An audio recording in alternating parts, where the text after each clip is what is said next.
बेखौ थाबैनो फोसावगोन दासिमहालागै डेट फिक्स खालामाखै थाबैनो फोसावगोन फार्स्ट पेज हिसाबै जोंहा 18 केन्डिडेटनि नाम होबाय आरो जोंहा 22 केन्डिडेट फोसावनायनि खामानि बाखि दङ बेखिनिखौ हयथ' बे साननैसोनि भितरावनो होनो हागौ ओरैनो मोननै बा मोनथाम जानो हागौ खोब बारा जानाय नङा आरो किसुमान समस्टिफ्राव एसे केन्डिडेट लानायनि एसे सेलायनाय हारिलायनाय दा बेफोरखौ एसे बुजायलायनाय मा होलाय गनायलायहोनाय बिदि बाथ्रा थागोन बेफोरखौ हयथ' एसे उन दोनबावनो हागौ आरो जेरै कन्ट्रभारसि गैया बेफोरखौ डिक्लेयार खालामबाय आरो मोननै मोनथामसो बिदि कन्ट्रभारसि गैयै माबा दंबावो समस्ति दं बेवहायबो थाबनो फोसावगोन आरो किसुमानाव हयथ' साब्रै साबा गाहाम केन्डिडेट जानो ओंखारनाय दं बेखौ एसे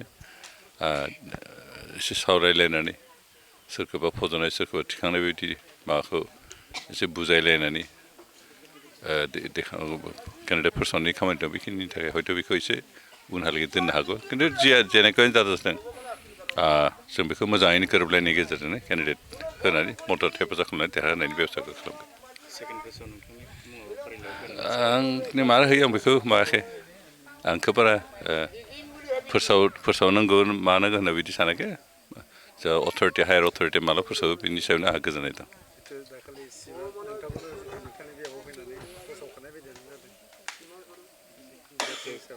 फैबाय थानाय समाव गौतम चन्द्र बसुमतारीखौनो भट होना देरहासार होनानै बिथाङा मोनसे पाब्लिक मिटिङावनो बुंनानै बेयाव जोंहा बिथाङा मिथिदों जे जोंहानि बेवहाय बेबायदि केन्डिडेट जानो ओंखारनाय बायदि माबालायनाय गैया दासिमहालागै पार्टिनिफ्रायबो पाब्लिकनिफ्रायबो पार्टि वर्कफोरनिबो सेकेन्ड बा थार्ड बेबायदि केन्डिडेटनि नाम ओंखाराखै केन्डिडेट जानो ओंखारनाय बिदि गैया आरो बेनिखायनो कन्ट्रभारसि गैयैखाय हयथ' बिथाङा इनडाइरेक्टलिबाबो बेखौ बुंदों खिन्थु अफिसियेलि बेखौ डिक्लेयार खालामथ'वाखै दाहालागै आरो माला डिक्लेयार खालामो खालामा बेनि सायाव आंहा बारा टेनसन गैया आरो थेंक इउ दिनै बे जराफुख्रि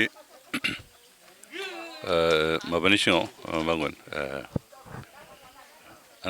जराफुख्रि प्राइमारि कमिटिनि सिङाव थानाय मिलनपुर गामिनि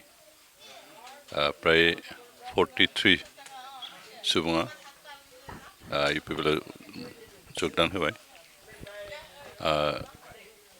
बिथांमोननि गामियानो फिसाखा जिखिनि फैदों फ्राय गामियानो फैजोब्बाय होनना बुंजायो बिथांमोननि गोबाङानो सोरबा बिजेपि सोरबा बिपिएफआव दंमोन थांनाय समफ्राव बिथांमोना बिपिएफ आरो बिजेपिनि सापर्टार्सबो खामानि मावनानै जेबो मुलाम्फा बिदि जानाय बायदि मोनाखै आरो बेनिखायनो बिथांमोना सानखांनानै एबारबो जिहेतु सरकार इउपिपिएलआनो दाफिनगोन बेखौ नुहुरनानै बिथांमोना गाव गावनि पार्टिखौ गारनानै इउपिपिएलआव जगदान खालामबाय आरो आं बिथांमोन साफ्रोमखौ बरायदों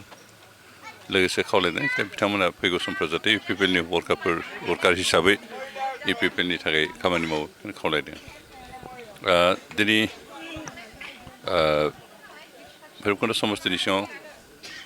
गोबां सुबुंफ्रा गाव गावनि पार्टिफोरखौ गारनानै इउपिपिएलआव जइन जागासिनो दं आरो हयथ' 1 घन्टासोनि उनाव भैरबकुन्द आरो मोनसे बिदि जगदान कार्यसुचि दङ बेयावबो प्राय 20-25 जनसो जगदान खालामगोन